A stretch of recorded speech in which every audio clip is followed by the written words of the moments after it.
15 പവന്റെ സ്വർണം വേറൊരാളെടുത്തു. പോലീസ് സ്റ്റേഷനിൽ നിന്ന് ഇറങ്ങി പിറ്റേ ദിവസം കഴിഞ്ഞ ദിവസം നമ്മളിട്ട വീഡിയോ ഒളിച്ചോടുന്നതിനെ പറ്റിയായിരുന്നു ഇട്ടിരുന്നത്. അപ്പോൾ അതിൻ്റെ താഴെ ഒരു കമൻറ്റ് വന്നു, നിങ്ങൾ നിക്കാഹ് കഴിഞ്ഞിട്ടാണ് ഒരുമിച്ച് ജീവിക്കുന്നത്. ആ വീഡിയോയിൽ പറയാൻ മറന്നുപോയതാണ്, ഞങ്ങൾ പോലീസ് സ്റ്റേഷനിൽ നിന്ന് ഇറങ്ങി പിറ്റേ ദിവസം തന്നെ ഞങ്ങളുടെ നിക്കാഹ് കഴിഞ്ഞിരുന്നു. നിക്കാഹൊക്കെ കഴിഞ്ഞായിരുന്നു. നിക്കാഹ് കഴിഞ്ഞ് ഇന്നലത്തെ വീഡിയോയിൽ പറഞ്ഞ പോലെ ഇവൾ എൻ്റെ വീട്ടിൽ താമസിക്കുകയായിരുന്നു. അത് കഴിഞ്ഞിട്ട് ഞാൻ ഗൾഫിൽ പോയി. ആ സമയത്താണ് കൊറോണ വരുന്നത്. കൊറോണ വരുന്ന ടൈമിൽ തന്നെ ഞാനൊരു കാര്യം അറിയാണ്, ഇവള് പ്രഗ്നൻ്റ് ആണ്. അവിടെ നിന്ന് ഒരു 2 മാസമൊക്കെ ആയപ്പോൾ തന്നെ ഞാൻ പ്രഗ്നൻ്റ് ആണെന്ന് അറിഞ്ഞ് 7 മാസം വരെയും ഇക്കാടെ വീട്ടിലാണ് നിന്നത്. ഇക്കാടെ ഉമ്മയും വാപ്പായും പിന്നെ അനിയൻ്റെ വൈഫും ആയിരുന്നു എനിക്ക് ആകെ ഉള്ള കമ്പനി. വേറെ ആരുമായിട്ട് ഒരു കോണ്ടാക്റ്റും ഇല്ലായിരുന്നു. ആ സമയത്ത് എന്നെ ഹോസ്പിറ്റലിൽ കൊണ്ടുപോകുന്നത് ഉമ്മയും ഇക്കാൻ്റെ അനിയൻ്റെ വൈഫും തന്നെയായിരുന്നു. എന്നിട്ട് പ്രഗ്നൻ്റ് ആയി 8-ാം മാസമാണ് ഞാൻ എൻ്റെ വീട്ടിൽ പോകുന്നത്. എൻ്റെ സഹോദരൻ വന്ന് കൂട്ടിക്കൊണ്ടുപോയിരുന്നു. പിന്നെ എൻ്റെ ഡെലിവറിയും കാര്യങ്ങളൊക്കെ എൻ്റെ വീട്ടിൽ വെച്ച് തന്നെയാണ് നടന്നത്. ഡെലിവറിയും കഴിഞ്ഞ് ആ ടൈമിൽ ഞാൻ അവിടെ തന്നെയാണ്, ഗൾഫിൽ തന്നെയാണ്. അപ്പോൾ ആ സമയത്ത് ഈ കൊറോണ എന്തോ ഒരു വലിയ സംഭവം പോലെയാണ് എല്ലാവരും പറഞ്ഞുകൊണ്ടിരുന്നത്. ഇത് വന്നു കഴിഞ്ഞാൽ മരിച്ചു അങ്ങനെ എന്നൊക്കെ പറഞ്ഞിട്ട് അവിടുത്തെ ലൂസ് സ്റ്റോക്ക് എല്ലാം അങ്ങനെ ആയിരുന്നു. അപ്പോൾ അതിൻ്റെ ഒരു പേടി ഓൾറെഡി മനസ്സിലുണ്ടായിരുന്നു. അപ്പോൾ അവിടെ വെച്ച് തന്നെ എന്തെങ്കിലും ഒരു ബിസിനസ് ചെയ്യണമെന്നുള്ള മോഹം മുന്നേ ഉണ്ട്. അപ്പോൾ അവിടെ വെച്ച് ഇങ്ങനെ ഒരു പ്ലാനിങ്ങിൽ നേരത്തെ തന്നെ പ്ലാൻ ചെയ്യുന്നുണ്ടായിരുന്നു ഈ കൊറോണയ്ക്ക് മുന്നേ. അപ്പോൾ ഈ കൊറോണ ഇങ്ങനെ ആയതിനു ശേഷം നമ്മൾ നാട്ടിൽ വന്ന് ബിസിനസ് തുടങ്ങാമെന്നുള്ള രീതിയിൽ കൊച്ചിനെയും കണ്ടില്ല, ജനിച്ചിട്ട് നാട്ടിൽ വരാനും പറ്റുന്നില്ല, അങ്ങനെ ഒരു സിറ്റുവേഷനിലായിരുന്നു. അപ്പോൾ ക്യാൻസൽ ചെയ്തിട്ട് നാട്ടിൽ വന്നു. അതാണ് ഫസ്റ്റ് ചെയ്യുന്ന ഒരു മണ്ടത്തരം എന്ന് ഞാൻ ഇപ്പോഴും പറയില്ല. അതെനിക്ക് മണ്ടത്തരമായിട്ട് തോന്നില്ല, കാരണം റിസ്ക് എടുക്കുക എന്നുള്ളത് എൻ്റെ ശീലമാണ്. പക്ഷേ പെട്ടുപോയി എന്നുള്ളത് തന്നെയാണ്. ഇവിടെ വന്നിട്ട് പിന്നീടാണ് നമ്മൾ സ്നാക്സിൻ്റെ ബിസിനസ് തുടങ്ങുന്നത്. ഇക്കായും എൻ്റെ കൂട്ടുകാരനുമായിട്ട് സ്നാക്സിൻ്റെ ബിസിനസ് തുടങ്ങുന്നുണ്ട്. ബിസിനസ് കുഴപ്പമില്ലായിരുന്നു, നല്ല രീതിയിൽ പോയിക്കൊണ്ടിരുന്നതാണ്. ഇപ്പോൾ ആ ബിസിനസ് സക്സസ് ആണെങ്കിൽ ഇപ്പോൾ ഫാമിലിയിലുള്ള എല്ലാവരും പറഞ്ഞതിന് അത് നമ്മുടെ അടുത്ത ആളാണെന്ന് പറഞ്ഞതിന് ഇപ്പോൾ എന്നെ അധികം അങ്ങനെ ഫാമിലിയിലുള്ളവർക്ക് അറിയാമോ എന്നും എനിക്കറിയത്തില്ല. കൂട്ടുകെട്ടും അങ്ങനെയൊന്നുമില്ല. എനിക്ക് വളരെ ഒരു ചെറിയ കൂട്ടം മാത്രമേ ഉള്ളൂ. എണ്ണി പറയാമെന്നുള്ള ഫ്രണ്ട്സ് മാത്രമേ ഇപ്പോൾ എൻ്റെ കൂടെ ഉള്ളൂ. പിന്നെ എന്താണ് കമ്പനി ഒരു 6-7 മാസം ഓടിയാ 6-7 മാസം ഓടി എന്താണ് കമ്പനി പൊളിയാനുള്ള കാര്യം വേറെ ഒന്നുമില്ല കേട്ടോ. അത് കുക്ക് വന്നിട്ട് പ്രതീക്ഷിക്കാതെ പെട്ടെന്ന് മുങ്ങിക്കളഞ്ഞതാണ്. മുങ്ങി എന്ന് പറഞ്ഞു കഴിഞ്ഞാൽ ഒന്നും പറഞ്ഞിട്ടോ ഒന്നുമില്ല. നാളെ ഇത്ര സാധനം അടിക്കാനുള്ള ലിസ്റ്റും കാര്യവും എല്ലാം കൊടുത്തിട്ടുണ്ടായിരുന്നു. ആള് പിറ്റേന്ന് നോക്കിയപ്പോഴത്തേക്ക് വന്നില്ല. പിന്നെ അടിച്ചു വെച്ചിരുന്ന സ്റ്റോക്ക് വെച്ച് കുറച്ച് ദിവസം കമ്പനിയെ തള്ളി നീക്കി. അത് കഴിഞ്ഞിട്ട് നോക്കിയപ്പോഴത്തേക്ക് വേറൊരാളെ എടുത്ത് കഴിഞ്ഞപ്പോഴത്തേക്ക് അയാൾ അടിക്കുന്ന സാധനം ശരിയാകുന്നില്ല, ടേസ്റ്റ് പറ്റുന്നില്ല എന്നൊക്കെ പറഞ്ഞിട്ട് കംപ്ലൈൻറ്റ് വന്നുകൊണ്ട് അയാളെ മാറ്റി. പിന്നെ വന്നിട്ട് നമ്മൾ തന്നെ ഒന്ന് ട്രൈ ചെയ്ത് നോക്കി. അതിൽ നമ്മൾ ട്രൈ ചെയ്തപ്പോൾ ഭയങ്കര ടേസ്റ്റ് ആയിരുന്നു. കാരണം ടേസ്റ്റ് കൂടി കരിഞ്ഞു പോയി എൻ്റെ നല്ലൊരു ടേസ്റ്റ് ഒക്കെ കിട്ടിയെന്ന് ആൾക്കാർ പറഞ്ഞായിരുന്നു. അങ്ങനെയൊക്കെ മുന്നോട്ട് കൊണ്ടുപോയി അത് പൂട്ടേണ്ടി വന്നു. കമ്പനി പൊളങ്ങിട്ട് വീണ്ടും പിടിച്ചു നിർത്താൻ വേണ്ടിയിട്ടാണ് കയ്യിലുണ്ടായിരുന്ന സ്വർണങ്ങളെല്ലാം പിന്നീട് പോയി. ഇവളെ സ്വർണ്ണമാണ് അത് പോയി. പിന്നെ എൻ്റെ കുറച്ച് പൈസ പോയി. അങ്ങനത്തെ ഒരു നഷ്ടം ഫേസ് ചെയ്ത് നിൽക്കുന്ന സമയത്താണ് നമുക്ക് അടുത്തൊരു സർപ്രൈസ് വരുന്നത്. ഇവള് വീണ്ടും പ്രഗ്നൻ്റ് ആണ്. ഇവള് വീണ്ടും പ്രഗ്നൻ്റ് ആയി.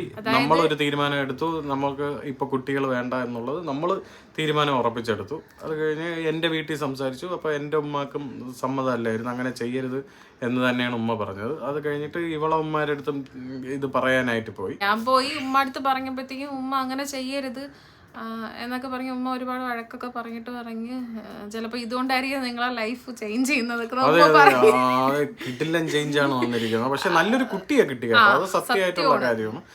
നമ്മൾ സത്യം പറഞ്ഞാൽ വേണ്ടെന്ന് പറഞ്ഞ് തീരുമാനിക്കാനായിട്ട് നമ്മൾ പോകുന്ന വഴി ഒരു റോഡ് സൈഡിൽ കുറേ നേരം നിന്ന് ആലോചിച്ച് വണ്ടി നിർത്തി നിന്ന് ആലോചിച്ച് എന്നിട്ട് ഇവളെ വീട്ടിൽ പോയി സംസാരിക്കണം. അപ്പൊ ഇവളെ ഉമ്മായും പറഞ്ഞില്ല കളയരുത് എന്നങ്ങനെ പറഞ്ഞ്. പക്ഷെ ഉമ്മയുടെ ഒറ്റ ഇതിലാണ് ഈ കച്ചവടമൊക്കെ പൊളിഞ്ഞ സമയത്ത് കുറച്ച് കടങ്ങളൊക്കെ ഉണ്ടായി. കടങ്ങൾ മീൻസ് ഒരു വണ്ടി എടുത്തിട്ടുണ്ടായിരുന്നു, അതിന്റെ സിയും ബഹളമായിട്ട് വേറെ ചെറിയ ലോൺ, ഇതിൻ്റെയൊക്കെ ആൾക്കാരെല്ലാം വീട്ടിൽ വരും എന്നുള്ള നിലയിലെത്തിയപ്പോഴത്തേക്ക് എനിക്ക് നാട്ടിൽ നിൽക്കാൻ പറ്റാത്തൊരു സിറ്റുവേഷൻ ഉണ്ടായിരുന്നു. അതായത് വേറൊരു കാര്യം കൂടെ ഉണ്ട്, അതൊക്കെ ഞാൻ വഴിയെ പറയാതിരിക്കത്തില്ല, എല്ലാം പറഞ്ഞ് തന്നെ മുന്നോട്ട് പോകും. അപ്പം കടം കാരണം നാട്ടിൽ നിൽക്കാൻ പറ്റാത്ത അവസ്ഥയായി.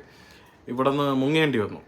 അതായത് ഇവള് പ്രഗ്നന്റ് ആയിരിക്കുമ്പോഴാണ് എനിക്ക് മുങ്ങേണ്ടി വന്നത്. പിന്നെ പൊങ്ങുന്നത് എന്റെ ഡെലിവറിയുടെ അന്ന് പൊങ്ങിയെങ്കിലും വന്ന് ഇവളെ കണ്ടിട്ട് പോകും അങ്ങനെയൊക്കെ ഉള്ളായിരുന്നു. അല്ലാതെ എനിക്ക് നാട്ടിൽ നിൽക്കാൻ പറ്റുന്ന സിറ്റുവേഷൻ അല്ലായിരുന്നു അപ്പോഴും.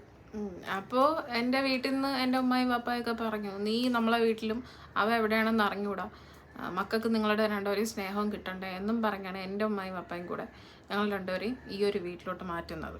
ആൾ ആദ്യം താല്പര്യം കാണിച്ചില്ല, പിന്നെ ഞാനാണ് പറഞ്ഞത്, എന്താണ് മക്കളെ ഓർത്തെങ്കിലും നമുക്ക് ഒരുമിച്ച് പോവാം, എന്തായിരുന്നാലും നമുക്ക് ഒരുമിച്ച് പോവാം എന്നും പറയും നമ്മൾ ഈ വീട്ടിലോട്ട് മാറുന്നത്. അങ്ങനെ ഇപ്പൊ ഒരുമിച്ച് പോയിക്കൊണ്ടിരുന്നു. ഇപ്പൊ മൊബൈൽ ഷോപ്പ് ഇപ്പൊ മൊബൈൽ ഷോപ്പ് ഇട്ടു സക്സസ് ആയിട്ട് ഏകദേശം ഒരു 2 വർഷം കൊണ്ടേ അത് പോയിക്കൊണ്ടിരിക്കുകയാണ്. അതിൽ നിന്ന് തന്നെയാണ് കുടുംബ ചെലവും ഈ വണ്ടിയുടെ CC അടക്കമുള്ളതൊക്കെ അടച്ചു വന്നതും എല്ലാം അതിൽ നിന്ന് തന്നെയാണ്. വന്നിട്ട് വേറൊരു ബിസിനസ് കൂടെ സ്റ്റാർട്ട് ചെയ്തു, ഒരു അച്ചാറിന്റെ ഒരു ബിസിനസ് സ്റ്റാർട്ട് ചെയ്തു.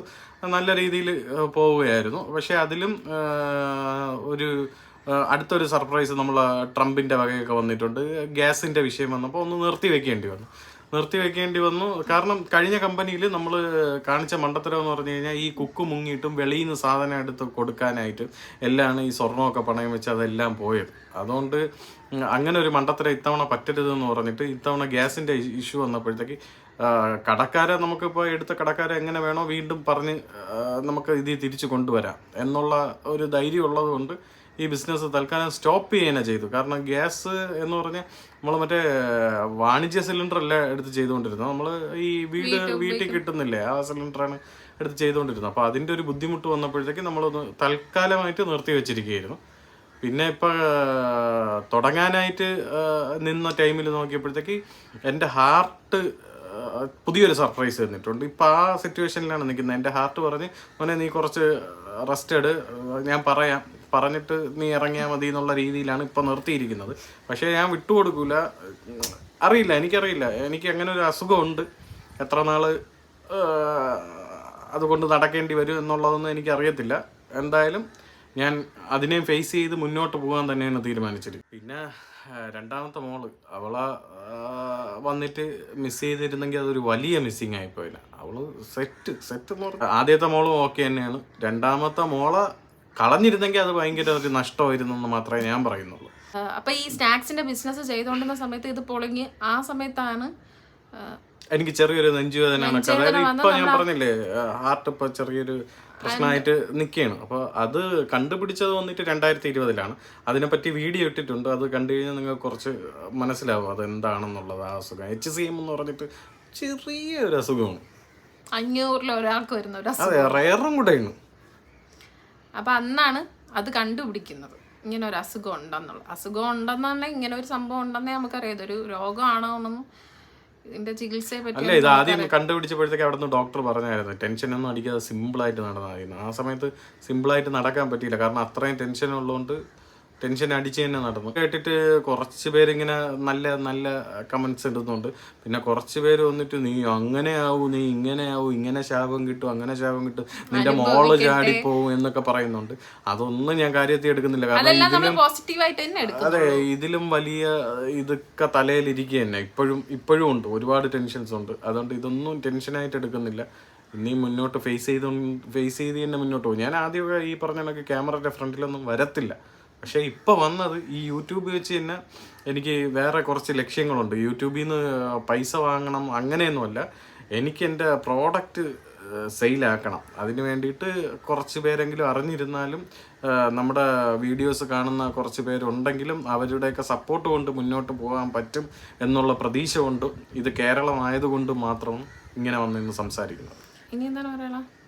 ഇവളെ പ്രേതകഥ ഉണ്ട്, അത് അടുത്ത ഇതിൽ നമുക്ക് പറയാം. പ്രേതം കൂടുന്ന ഒരു കഥ ഉണ്ട് ഇവക്ക്. പ്രേതം മീൻസ് നമ്മൾ ഈ പറയൂലേ അവളെ ദേഹത്ത് എന്തോ കൂടിയിട്ടുണ്ടെന്നൊക്കെ പറഞ്ഞിട്ടൊരു സംഭവങ്ങളില്ലേ, അത് അങ്ങനെ ഒരു സംഭവം ഉണ്ട്. ഇവളെ വിളിച്ചോണ്ട് പോയി ഒരു 7-8 ദിവസമായപ്പോഴത്തേക്ക് അല്ല വിളിച്ചോണ്ട് പോയി 10 ദിവസം എൻ്റെ കൂടെ ഉണ്ടായിരുന്നു. അത് കഴിഞ്ഞ് ഞാൻ പോയി ഒരു 7-8 ദിവസം ആകുമ്പോഴത്തേക്ക് ഒരു പ്രേതത്തിൻ്റെ ഒരു വകുപ്പ് ഒപ്പിച്ച് വെച്ചിട്ടുണ്ട്. അത് നല്ലൊരു വകുപ്പാണ്, അതിലും കുറച്ച് പൈസയൊക്കെ പൊട്ടിയിട്ടുണ്ട്. കണ്ടാ പിന്നെന്താണെന്ന് പറഞ്ഞിട്ട് ആലോചിച്ച് മാനത്ത് നോക്കിയിരിക്കും. ഇതിനെല്ലാം മറുപടി ഞാൻ തന്നെ പറഞ്ഞുകൊണ്ടിരിക്കണം.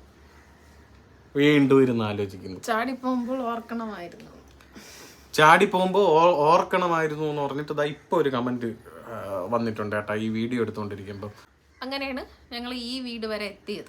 ഇപ്പോൾ വന്നിട്ട് എൻ്റെ വീട്ടിൽ നിന്നും എൻ്റെ വീട്ടുകാർ വരും, എൻ്റെ ഉമ്മയൊക്കെ വരും, ഇക്കടെ വീട്ടിൽ നിന്നും ഉമ്മയൊക്കെ വരും, നമ്മൾ അങ്ങോട്ട് പോകും. അല്ല എൻ്റെ വീട്ടിൽ നിന്ന് ആരും വരൂലായിരുന്നു. എൻ്റെ വീട്ടിൽ നിന്ന് വന്നു തുടങ്ങിയത് ഇങ്ങനെ ഈ ഹാർട്ടിന് പ്രശ്നമായിട്ട് ഞാൻ ICUയിൽ കിടന്ന ഒരു വീഡിയോ ഒക്കെ ചെയ്തിട്ടുണ്ട്. അപ്പോൾ അതൊന്ന് കണ്ടു നോക്കിയാൽ മതി, അറിയാൻ പറ്റും. അപ്പോൾ അങ്ങനെ ഹാർട്ടിന് പ്രശ്നമായി എന്നറിഞ്ഞതിന് ശേഷമാണ് എൻ്റെ വീട്ടുകാർ ഈ വീട്ടിലോട്ട് വന്നത്. അല്ലാതെ അവർ വരത്തില്ലായിരുന്നു, അവരിപ്പോഴാണ് വന്നത്. ഈ പോയ ഒരു 2 മാസം മുന്നെയാണ് ഇത് സംഭവിച്ചിരിക്കുന്നത്, അപ്പോഴാണ് അവർ വന്നത്. അപ്പോൾ ഇതൊക്കെയാണ് നമ്മളെ വീഡിയോയിലെ വിശേഷങ്ങൾ. എന്തായാലും അടുത്ത വീഡിയോയിൽ കാണാം. ബൈ.